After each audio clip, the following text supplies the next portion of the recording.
हाथ कानों तक उठाकर छोड़ देने हैं। हाथ बांधने नहीं हैं बल्कि खुले छोड़ देने हैं। फिर इमाम दूसरी तकबीर कहेगा तो आपने फिर से हाथ कानों तक उठाकर छोड़ देने हैं।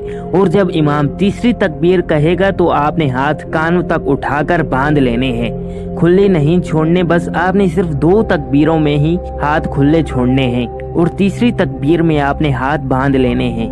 उसके बाद इमाम सूरह फातिहा पढ़ेगा। सूरह फातिहा पढ़ने के बाद इमाम किसी और सूरत की किरात करेंगे और फिर रुकू और सजदा करके पहली रकत मुकम्मल हो जाएगी।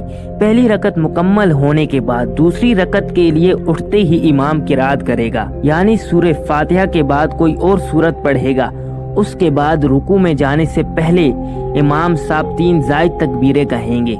जब इमाम पहली तकबीर कहेगा तो आपने हाथ कानों तक उठाकर छोड़ देने हैं और जब इमाम दूसरी तकबीर कहेगा तो आपने हाथ कानों तक उठाकर छोड़ देने हैं और जब इमाम तीसरी तकबीर कहे तो आपने फिर से हाथ कानों तक उठाकर छोड़ देने हैं। यहाँ जो 6 जायद तकबीरें थी वो मुकम्मल हो जाएंगी।